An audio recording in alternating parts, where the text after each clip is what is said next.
Forewarn weather with Thomas Geboy. Good morning, Utah. Happy Friday. We made it to the end of the work week. The time is currently 5:43. We'll begin with your weather headlines, which include above average temperatures and mostly dry conditions that will more or less be persisting through this weekend. We will see some subtle changes over the weekend, but we're going to see bigger changes arriving next week. But the forecast next week, in a word, is a little tricky. And that's because we're going to see a couple of systems work their way close to our neighborhood. Now, the question is whether or not they'll actually be able to work their way through. We'll fill you in on those details in just a moment. But with the beautiful weather that we've had and that we're going to have over the next couple of days, maybe some great weather to go check out the remaining fall foliage in northern Utah. This was sent in by our very own Mike Stringfellow, Ward Canyon. You can see kind of the fruity pebble colors there off in the distance. While Rich sent this one in from Linden. And you can clearly see it looks like fall, even though our temperatures have been well above our seasonal averages. But thank you to those of you that sent in your photos. And if you snap any photos of the fall foliage, make sure that you send them in. We'll try to make sure that we get them on air. Here's what it currently looks like from Alta with the twinkling stars above, residual snow down below, and the calm conditions as well. It really doesn't get much better than this. An absolutely stunning view to start us off on this Friday morning. We're currently sitting at 41 degrees in Logan, 51 in Park City. It's actually a fraction warmer in Park City than it is in Salt Lake right now, while we're sitting at 44 in Cedar and 60 degrees in St. George. Our temperatures this morning are pretty similar compared to what we saw yesterday morning, and by this afternoon, our daytime highs will be similar compared to what we saw yesterday afternoon, if not just maybe another degree or two warmer. In northern Utah, that's going to equate to most spots seeing daytime highs in the 70s. While down in southern Utah, daytime highs outside of the high country will mainly range in the 70s and 80s. We'll go ahead and zoom things in here where you'll see Park City getting to the low 70s this afternoon. Perfect weather in the Wasatch Back, while we get to a daytime high of 74 degrees in Tooele, and we'll see a daytime high of 73 in Duchesne. In central Utah, 82 for Castledale, 77 for Gunnison, and we'll reach 78 degrees in Oak City.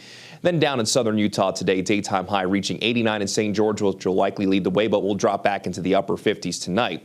Then we'll top out at 83 in Lake Powell today, 74 degrees in Monticello, while Hanksville this afternoon gets into the low 80s at 81.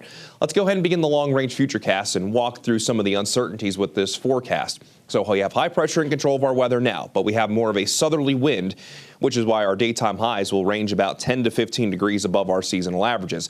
High pressure will slowly move out of the way as we go throughout this weekend, and in some portions of the high country across the Beehive State over this weekend, we can't completely rule out the chance of wet weather, but most of us will stay on the dry side of things. Then by early next week, forecast models have been pretty consistent, showing a low pressure coming in from the Pacific, but the recent trends show this low pressure more or less missing us to the south. We'll still have at least a slight chance of picking up some wet weather as the system kind of brushes by the Beehive State. Then the bigger questions arrive by the second half of next week. Most forecast models have been pretty consistent, showing a stronger system that will actually work its way through the Beehive State Wednesday into Thursday, which could bring a pretty significant drop in temperatures. Not all forecast models show this, where we still could stay mostly on the dry side of things through the second half of next week. At the end of the day, though, even if these systems miss us completely, our temperatures will ease down closer to where they should be for this time of year. So over the next few days, daytime highs ranging anywhere from 5 to 15 degrees above average. Then as we go into early next week, our temperatures will at least ease down closer to where they should be for this time of year. And if we do see those systems actually work their way through the Beehive State, then we'll likely see our temperatures drop below where they should be for this time of year. So a lot of moving pieces there. Make sure that you stay tuned. We'll continue to keep you posted and fine-tune that forecast as we get closer. In St. George, will be in the upper 80s today, middle 80s for this upcoming weekend. Should be beautiful across the Southwest desert. Then daytime highs easing down into the 70s early next week under partly cloudy skies. And with that second system arriving, that might bring us a better chance of wet weather, with daytime highs dialing back to the low 70s by Thursday. Along the Wasatch Front, mainly middle 70s over the next few days, with potentially sneaking into the upper 70s for a few spots today and for our Sunday. Then by Monday into Tuesday, a slight chance of finding some wet weather, mainly on Monday at this point. And then we'll see a better chance Wednesday into Thursday, with daytime highs potentially dropping into the upper 50s by Thursday, which is below where we should be for this time of year. Let's go ahead and switch gears, check the traffic out there for you this morning.